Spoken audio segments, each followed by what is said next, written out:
रायपुर का, जहां पर कांग्रेस की प्रेस कॉन्फ्रेंस हो रही है। बहुत दिनों बाद राजीव भवन में आप सबसे मुलाकात हो रही है। पिछले दिनों आप सबसे सीएम हाउस में अनौपचारिक चर्चा हम लोगों ने की, घंटों बैठे रहे, बहुत सारे विषयों में चर्चा हुई।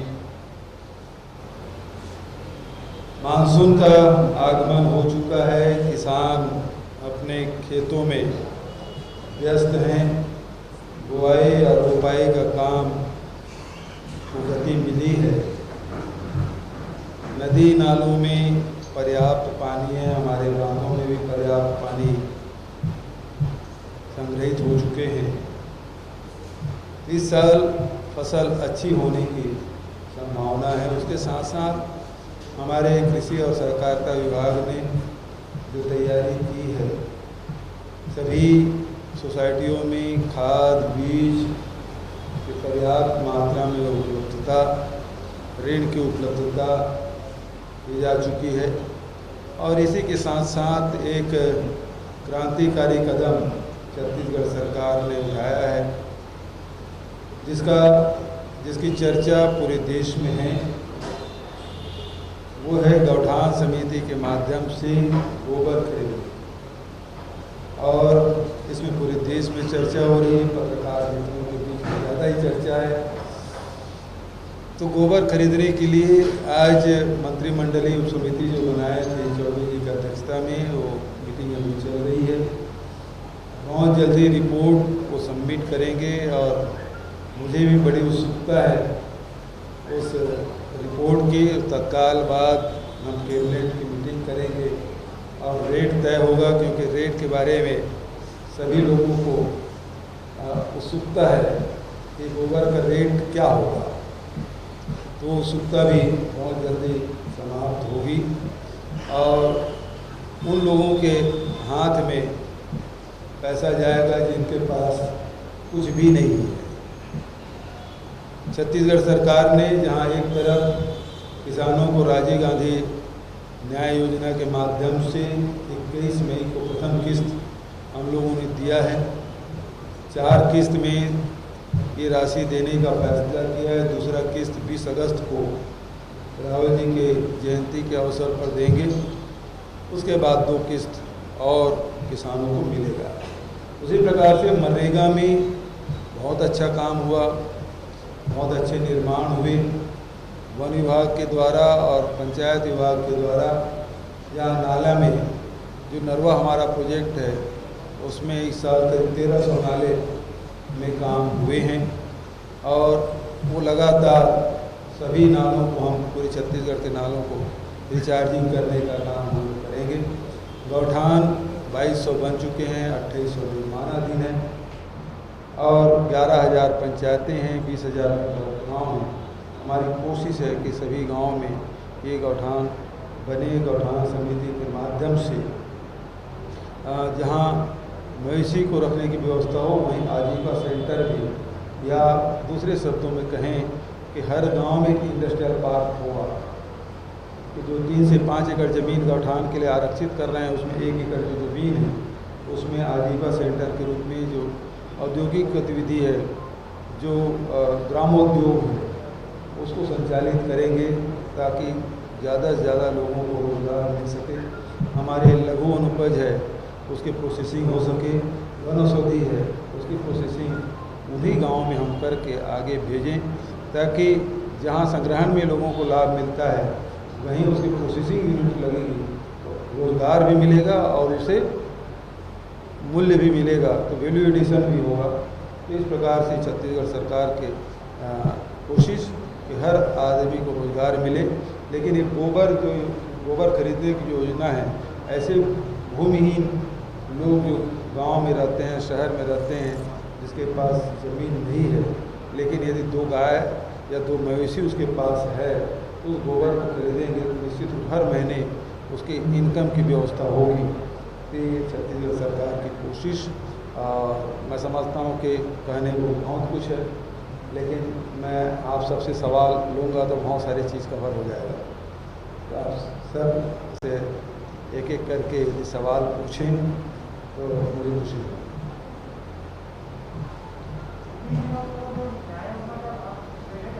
अजय हाँ,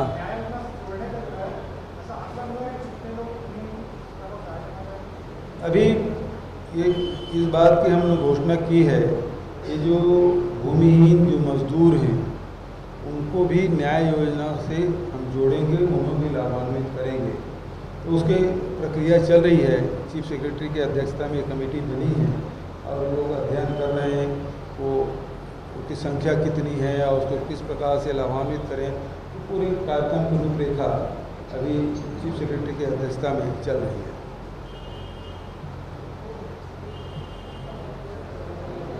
हो गया?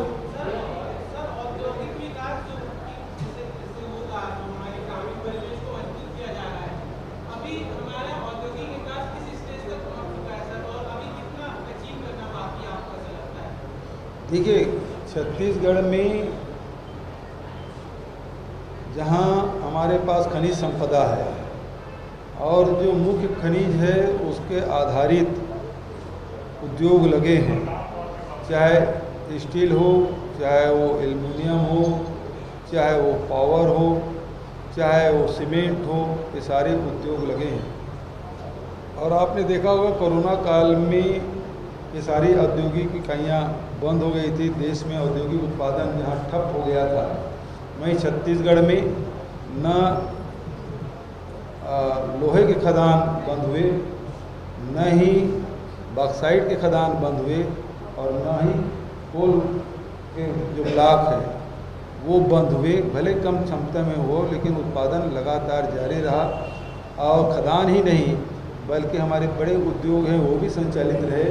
लेकिन पूर्ण लॉकडाउन के समय बहुत सारे जो छोटे हमारे यूनिट है वो बंद हो गए थे।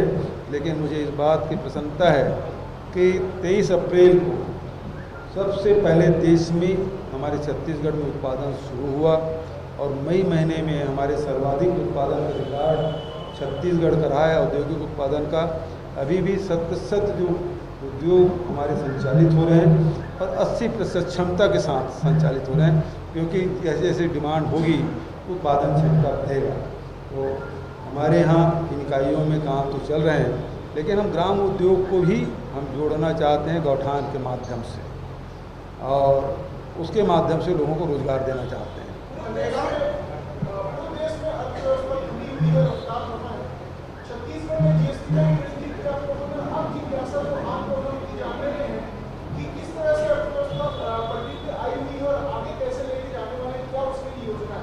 देखिए, आपको स्मरण होगा कि जब कोरोना काल में कोरोना जब यहाँ हिंदुस्तान आ चुका था तब मध्य प्रदेश में सरकार बनाने में लगे हुए थे, ट्रम्प के स्वागत करने में लगे हुए थे। उस समय राहुल जी लगातार सचेत कर रहे थे कि कोरोना का आगमन हिंदुस्तान में हो चुका है और इसे हमको रोकना चाहिए। उस समय सरकार दूसरे कार्यों में व्यस्त रही, लेकिन उसकी चेतावनी की तरफ ध्यान नहीं दिया। आज विकराल रूप में जो कोरोना दिखाई दे रहा है, यदि समय रहते यदि विदेशी यात्रियों को या इंटरनेशनल फ्लाइट को हम रोक लेते या आ रहे थे उसे होम क्वारंटाइन या पेड क्वारंटाइन में रख लेते तो आज स्थिति इतनी भयावह नहीं होती। उसी समय में जब लॉकडाउन हुआ उस समय भी राहुल जी ने कहा था कि इससे देश के अर्थव्यवस्था पे बहुत विपरीत प्रभाव पड़ेगा, हमें अपने व्यापारिक और औद्योगिक गतिविधि संचालित करते रहना है।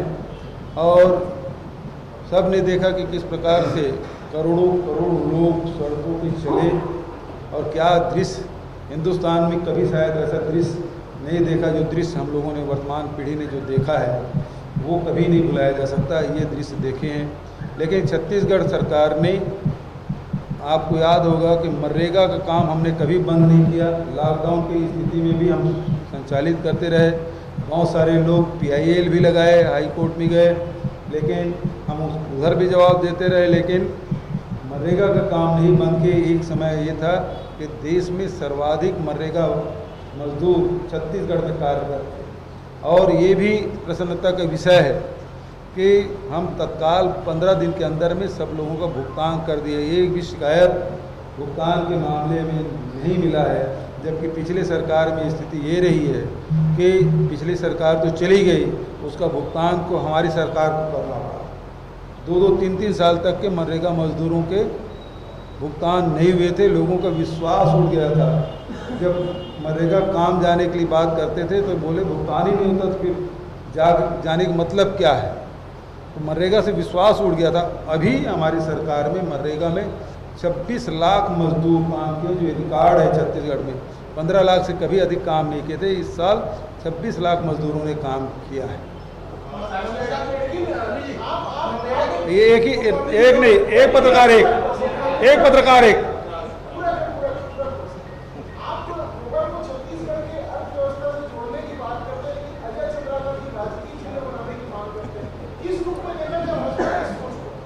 देखिए, अजय जी के बारे में चाहे सोशल मीडिया हो, चाहे इलेक्ट्रॉनिक या प्रिंट मीडिया हो, उसमें काफ़ी कुछ कहा जा चुका है। उसके बारे में मैं नहीं समझता कुछ कहना चाहिए। लेकिन भारतीय जनता पार्टी विरोध नहीं कर पा रही है तो एक व्यक्ति को सामने ले आए विरोध करने के लिए। एक तो राज चिन्ह का अपमान है, उसकी तुलना दूसरे किसी चीज़ से नहीं हो सकती। दूसरा, गोबर को हम लोग पवित्र मानते हैं। जब भी हम सत्यनारायण की कथा कहते हैं, घर में कोई पूजा पाठ करते हैं, भूमि पूजन करते हैं, तो गोबर से पहले लिपते हैं। अब तो टाइल्स और फ्लोरिन होना शुरू हो गया, नहीं तो इसके पहले बड़े से बड़े घरों में भी गोबर से लिपाई होती थी। आज भी जो मिट्टी के जो घर हैं उसमें अभी भी गोबर से ही लिपते हैं। चाहे हम जहाँ भोजन पकाते हैं, हमारे चूल्हा सबसे पहले गोबर से लिपाई होता है। यदि गैस सिलेंडर यदि उपयोग नहीं कर रहे हैं और चूल्हा का उपयोग कर रहे हैं तो गोबर से ही लिपाई होती है। तो गोबर हमारे लिए बहुत पवित्र है। अब वो इतने पवित्र चीज़ को के बारे में यदि कुछ कहते हैं तो उसके मानसिकता क्या हो सकती है, उसके बारे में मैं कोई टिप्पणी नहीं करना चाहता। अब इधर से भी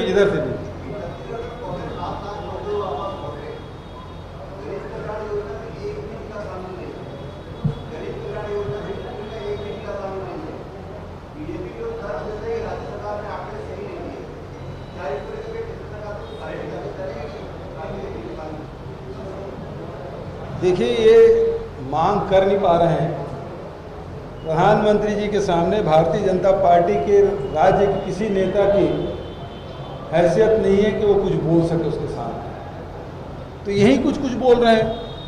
भारत सरकार के पास पूरे आंकड़े हैं। छत्तीसगढ़ में 40% लोग गरीबी रेखा के नीचे जीवन यापन करते हैं। उनका राशन कार्ड है, उनके पास जॉब कार्ड है। 26 लाख मजदूर काम किए हैं, वो रिकॉर्ड उनके पास है। ट्रेन भारत सरकार ने भेजा है, तो छत्तीसगढ़ सरकार के पास तो ट्रेन है ही नहीं।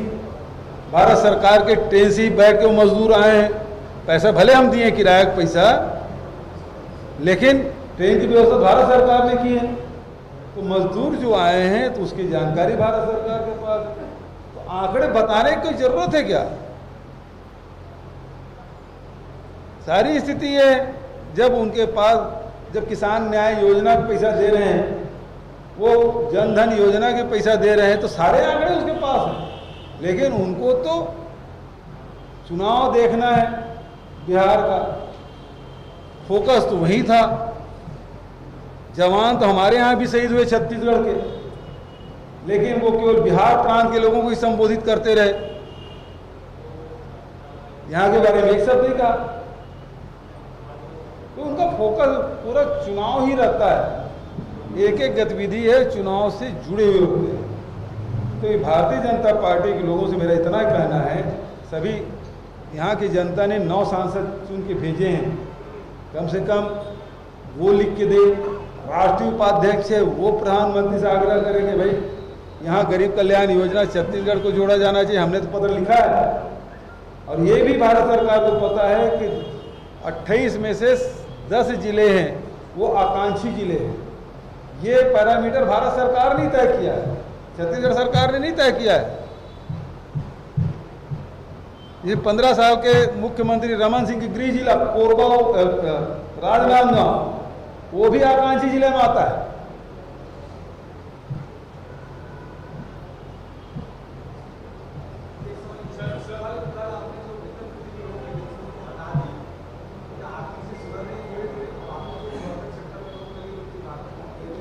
फिर से रिपीट करें। देखिए, हम तो आपको याद होगा भारत सरकार ने जहां ये राज्यसभा सदस्य, लोकसभा सदस्य, उसके वेतन तक रोक दिए। इनके जो एमपी लेट के जो पैसा मिलता था उसको 2 साल के लिए रोक दिए। केंद्रीय कर्मचारियों की 30% कटौती कर दी। 6 राज्यों ने 30% कटौती कर दी। छत्तीसगढ़ उन राज्यों में से एक है जो अपने कर्मचारियों को वेतन में कटौती नहीं की। लेकिन आपको पता है कि मार्च में जैसे लॉकडाउन हुआ तो मार्च, अप्रैल, मई में बिल्कुल ही हमारे पास राजस्व की वसूली नहीं हुई थी। ऐसी स्थिति में देख के ये फैसला लिया गया था कि इसमें जो वित्तीय भार आएगा, चाहे वो शिक्षा कर्मी के संविलियन की बात हो, चाहे जो 15,000 शिक्षक के जो चयन हो गए हैं उसके ज्वाइन कराने की बात हो, ये सारे के इसलिए रोका गया कि आखिर ज्वाइन भी करा दोगे तो तनख्वाह तो देने के लिए पैसा चाहिए ना। खजाना खाली भारत सरकार से मांग कर रहे थे। हमने तो मांग किया कि हम 30,000 करोड़ रुपया दिया जाए, लेकिन दिया नहीं भारत सरकार ने। तो पेट्रोल के दाम बढ़ाते रहे। हमसे जो पेट्रोलियम पदार्थ ले जाते हैं नेपाल और श्रीलंका, वहाँ सस्ता है और यहाँ महंगा है। फिर भी हमने कोशिश की कि हमारे जो सीमावर्ती जितने प्रदेश हैं वहाँ से हमारे यहाँ पेट्रोलियम पदार्थ छत्तीसगढ़ में अभी भी कम है। मध्य प्रदेश से पेट्रोल डीजल की कीमत 1 से 1.5 रुपये कमी है, उड़ीसा से भी कमी है, महाराष्ट्र भी कम है। पेट्रोल में तो 8-10 रुपये का अंतर है। तो हमारी कोशिश तो यही है, लेकिन जैसे जैसे वित्तीय स्थिति सुधरेगी हम सब चीज़ को करेंगे। भारत सरकार ने तो रेलवे में भर्ती बंद कर दिया, 2 साल जितने वैकेंसी थी वो समाप्त कर दिया, जितने पद थे वो समाप्त कर दिया। अब प्राइवेटाइजेशन कर रहे हैं। हमने ऐसा कुछ नहीं किया है, लेकिन जो काम हमने जो लोगों को वादा किया है हम एक एक करके पूरा करेंगे। हमको ये थोड़ी पता था कि कोरोना आएगा। अभी तक के न ये रोकने की आवश्यकता पड़ती, हमारी स्कूल शुरू हो जाते, हम शिक्षकों को भर्ती भी कर लेते, संविलियन भी करा लेते। लेकिन परिस्थिति है वो हम सबके सामने है, उसके हिसाब से चलना पड़ रहा है। लेकिन जो प्रक्रिया है विलम्ब जरूर हुआ है, लेकिन अन्याय किसी के साथ नहीं होगा।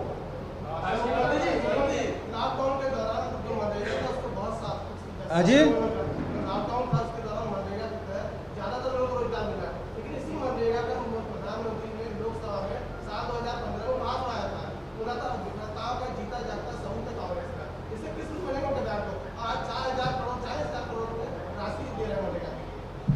जो उपहास उड़ाते थे